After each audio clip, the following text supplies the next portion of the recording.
The 1960s and 70s in America was just a simpler time, filled with poodle skirts and milkshakes, jukeboxes pumping out classic rock tunes, and evenings spent under the glow of the drive-in movie theaters. But speaking of the drive-in movies, this was also a time fraught with revving engines and great speeds. At the top, we had the classic American muscle cars. So today, we count down the 10 greatest American muscle cars that rolled off the factory floor.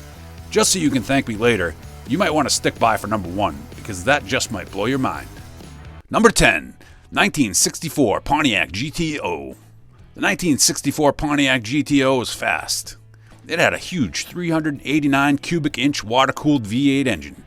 Turn the key and you could easily go from 0 to 60 miles per hour in a mere 5.6 seconds. Now, comparisons aren't always the best way to go in life, but that's got to be quicker than some sports cars today.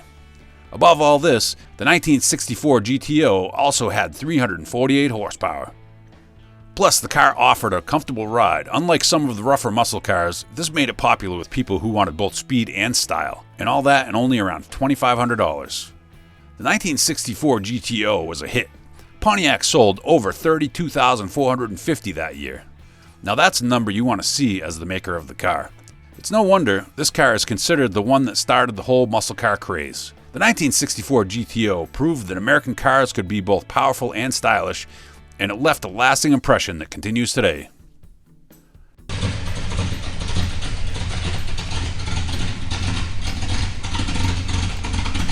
Number 9, 1968 Shelby Cobra 427. The 1968 Shelby Cobra 427 was truly what we would call a monster on wheels. Pop up the hood and you would find a giant 427 cubic inch V8 engine. With 360 horsepower, this car could even beat a GTO in a race, with a top speed of about 160 miles per hour. For some reason, however, only around 998 Shelby Cobra 427s were ever built.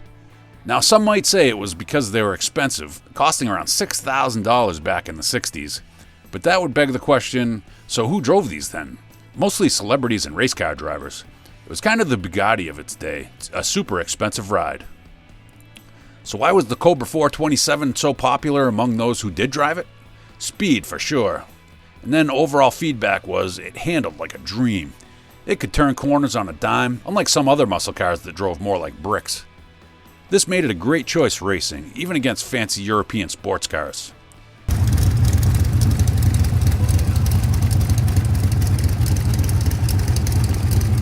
Number 8, 1965 Ford Shelby Mustang GT350. The 1965 Shelby Mustang GT350 was like a Mustang with a racing helmet. Built by legendary car guy Carroll Shelby, it was a tougher, faster version of the regular Mustang. Only 562 Shelby GT350s were built in 1965, 37 of which were R model or GT350R light race cars. Under the hood wasn't a V8 engine like a school bus, but a smaller one that revved higher. This gave it 310 horsepower, which was quite a lot by 1965 standards, and all of this cost less than $3,000. If you peeked a little inside, you wouldn't see leather seats and cup holders. Naturally, while some people liked that focus on performance, others wanted a more luxurious ride. On the racetrack, the Shelby Mustang GT350 was a champion, but not the best choice for cruising down Main Street. It was a bit rough around the edges. Designed for those who love to drive, it was a true legend.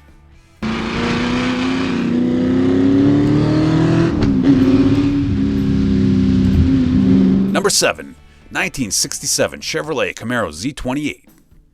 The Chevrolet Camaro went head-to-head with the Ford Mustang GT350, kind of like a sports car fight but way cooler. Surprisingly, only 602 Z28s were ever made, making them rare and really expensive today.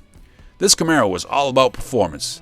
It had a special high-powered V8 engine, and like the GT350, it didn't quite prioritize comfort above everything else.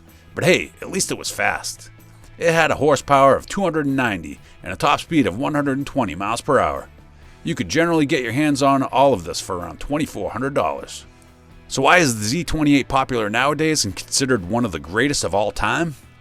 If we had 3 words to answer that, it would be speed, power, and rarity. We've already spoken about its speed and power, but its rarity is also an important factor here. It wasn't as common as other Camaros, so only one made you stand out. If you're liking this so far, go ahead and hit the subscribe button and turn the notifications on. Number 6, 1971 AMC Hornet SC360. Now this car might surprise you. Unlike the roaring beasts of muscle car fame, the Hornet SC360 looked like a regular family car, but that was just part of its deceptive look because it too had a giant 360 cubic inch V8 engine. Packing 245 horsepower, the Hornet SC360 could jump from 0 to 60 miles per hour in just over 6.6 seconds. Sadly, only 784 were ever made. AMC was hoping to sell 10,000, but folks at the time just weren't looking at family sedans for muscle. So why is it still loved today? Maybe because it's quite affordable for a classic muscle car. Today, one in good condition averages around $36,000. Or it could also be because of its rather impressive speed and its rarity, making it a collector's dream.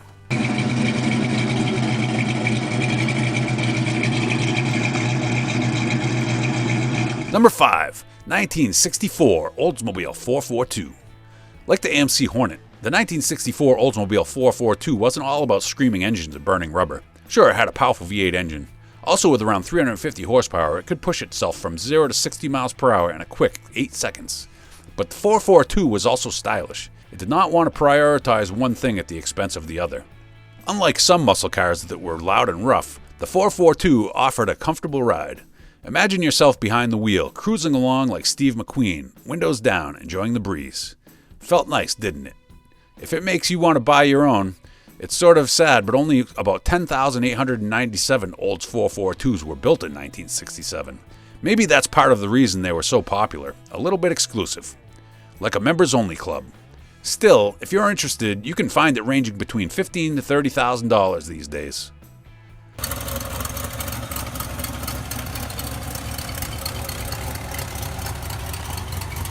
Number 4.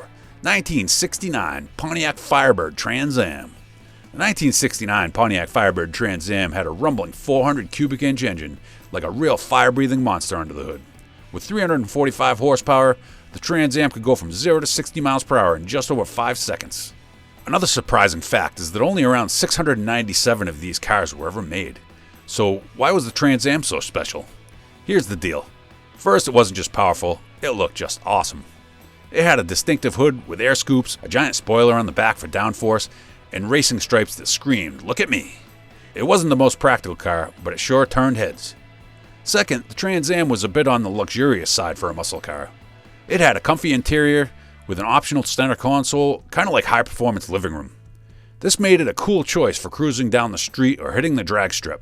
And of course, it cost around $3,000 to $4,000, so there was that as well. Sure, the Trans Am wasn't perfect, however, it was pretty close. If you really wanted to search for things to complain about, it wasn't the most fuel-efficient car, and insurance costs could be high. But for those who wanted a head-turning, powerful ride with a touch of luxury, the 1969 Pontiac Firebird Trans Am was a top choice.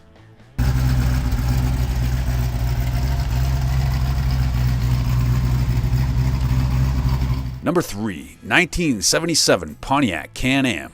The 1977 Pontiac Can-Am has a short but interesting history. Built to race in the Trans Am series, just like a sports car on steroids, it was only around for 1 year. Fewer than 1,400 Can-Ams were ever made. Even though it wasn't around for long, the Can-Am was a powerful machine. Under the hood, it packed a 6.6-liter V8 engine with around 200 horsepower.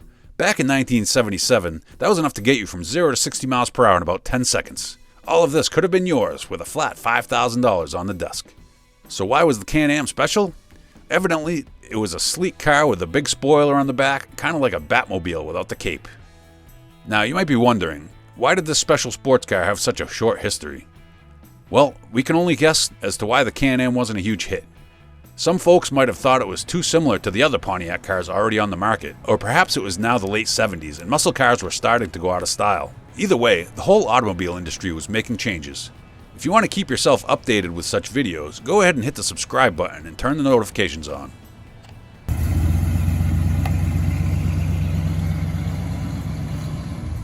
Number 2. 1970 Plymouth Hemi Roadrunner. The 1970 Plymouth Hemi Roadrunner had a rumbling 426 cubic inch Hemi engine with a hefty 425 horsepower. Back in 1970, that was serious power, able to launch the Roadrunner from 0 to 60 miles per hour in around 5 seconds. Only about 147 Hemi Roadrunners were built in 1970, making them rare birds. They weren't as fancy as some other muscle cars, but that was part of the appeal. The Roadrunner was all about no-frills performance at an affordable price. However, strict emissions rules and insurance hikes must have limited the Roadrunner's popularity down the road. So what made the 1970 Hemi Roadrunner so great? Well, legend has it that it was a true underdog, a fast, fun car for people who didn't want to break the bank. It offered great power and a package that wouldn't empty your wallet. It cost you under $5,000 after all. Number 1. 1968 Chevrolet Corvette L88. At number 1, we have the 1968 Chevrolet Corvette L88. This car, as the geeks would know, wasn't built for cruising or showing off at the drive-in. This Corvette was a stripped-down, all-business machine designed to dominate drag races. It was like a lightweight race car with a massive engine under the hood. That was the L88. It wasn't comfortable, didn't have a fancy radio, and was even spared air conditioning. But none of that mattered because this V8 engine cranked out over 550 horsepower. Yeah, the greatest of all time for a reason. Adding to its exclusivity, unlike other Corvettes, the L88 wasn't easy to get. Chevy only built around 20 of them, and dealerships discouraged everyday buyers. Why? Because they wanted the L88 in the hands of serious racers. What made it truly great was its ability to champion the drag strip. It dominated the race strip as it could launch from 0 to 60 miles per hour in 4 seconds. Although this wasn't your typical weekend ride, for those who wanted the ultimate drag racer, the L88 was a legend.